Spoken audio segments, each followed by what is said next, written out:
Assalamualaikum warahmatullahi wabarakatuh.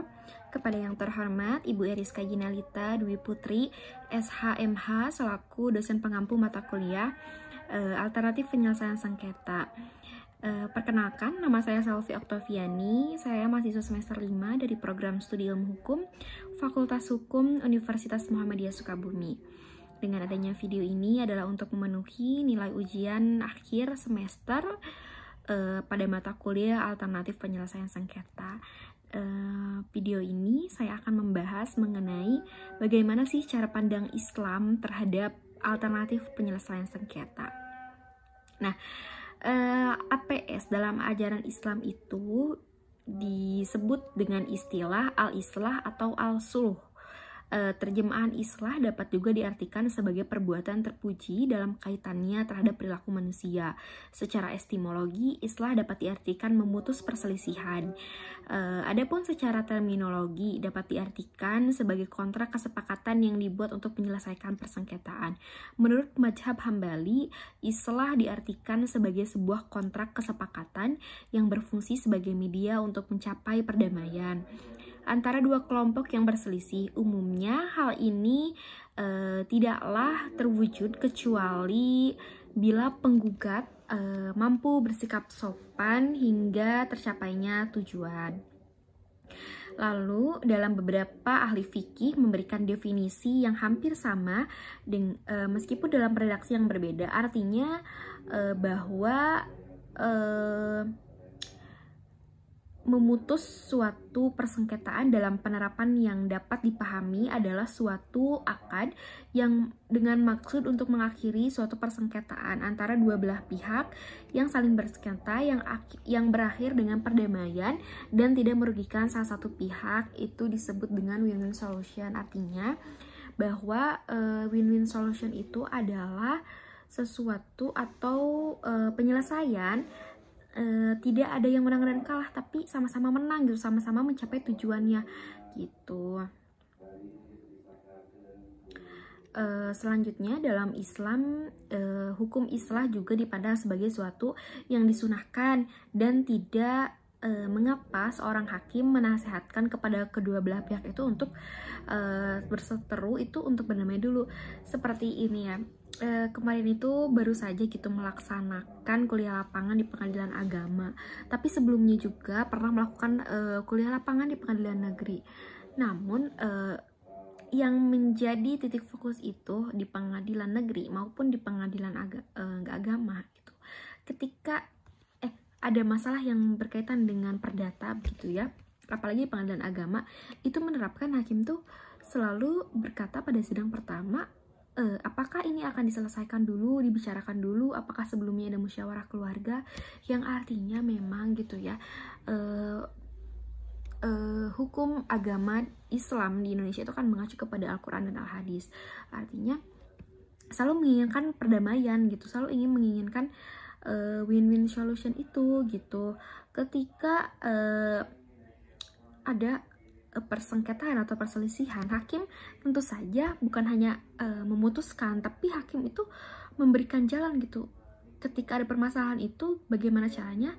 Mungkin saja dari kedua pihak itu akan berbesar hati untuk saling memaafkan gitu. Karena dalam Islam kan adalah agama yang mencintai kedamaian gitu. Bahkan kedamaian itu bukan untuk Islam sendiri, tapi untuk seluruh alam semesta gitu. Baik. Mungkin selanjutnya akan saya sampaikan, bila ditinjau dari asas tujuan dan manfaatnya, maka keberhasilan islah pada masa Rasulullah itu dipengaruhi oleh beberapa faktor. Menurut Dr. Wahbah Al-Juhaili, yang pertama itu adanya komitmen dari kedua belah pihak untuk yang berkonflik terhadap peraturan yang diterapkan selama masa perundingan tengah terjadi. Yang kedua, niat baik kedua belah pihak untuk menyelesaikan konflik yang tengah terjadi. Yang ketiga, negosiasi dimulai dengan menyampaikan pendapat, alasan yang kuat, dan serta bukti sebagai pendukung argumentasi. Yang keempat, adanya bagi pihak Islam perhatian terhadap kepentingan Islam harus lebih diutamakan, mempersempit ruang kebebasan menerima hasil kesepakatan dan keputusan terhadap konflik yang sedang berlangsung. Selanjutnya itu maka dapat kita pahami bahwa keberhasilan sebuah penyelesaian alternatif bergantung pada kesadaran penuh masing-masing pihak yang bersengketa untuk menyelesaikan masalah mereka dengan mematuhi aturan yang berlaku selama proses sedang berlangsung. Di samping itu, pemilihan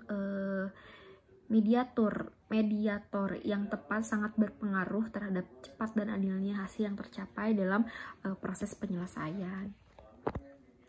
Alternatif penyelesaian sengketa berarti kan bisa dikatakan bahwa ini adalah jalan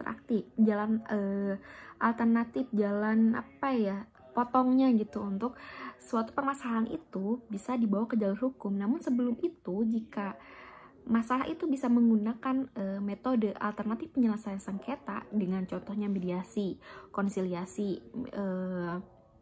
terus juga negosiasi, konsolidasi, hal-hal yang berbau dengan penawaran atau memaafkan, mencoba untuk tidak melalui jalur persidangan begitu. Karena yang namanya manusia ketika adanya permasalahan itu kan berasal dari egonya masing-masing. Tidak semua orang gitu ya yang terlibat perseteruan, pertengkaran itu mereka secara sadar gitu ingin melaporkan persidangan. Namun ada beberapa orang gitu ya yang melaporkan tuh hanya karena ego, hanya ingin mengalahkan, hanya ingin membuat lawannya itu merasa dia adalah orang yang salah gitu. Padahal kan ya tidak bisa menghakimi, sebagai manusia kita tidak bisa menghakimi begitu. Karena sejatinya manusia itu kan adalah letak dan tempatnya salah dan tidak sempurna begitu. Jadi kenapa kita harus saling memaafkan? Karena dalam Islam Allah sendiri adalah dalam Asmaul Husna Allah saja adalah yang paling memaafkan hamba-hambanya gitu.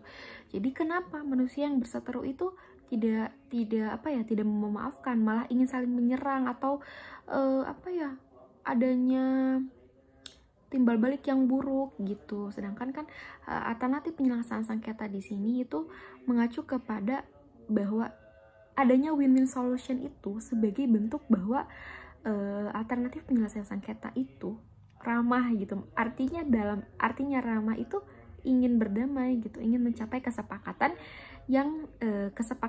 tujuan yang sama-sama menguntungkan kedua belah pihak, bukan menguntungkan salah satu pihak dan menjatuhkan salah satu pihak lainnya. Mungkin itu yang dapat saya sampaikan terkait dengan bagaimana sih pandangan Islam terkait alternatif penyelesaian sengketa. Sekian yang dapat saya sampaikan, selebihnya saya mohon maaf atas segala kekurangannya. Billahi fi sabilil haq fastabiqul khairat. Wassalamualaikum warahmatullahi wabarakatuh.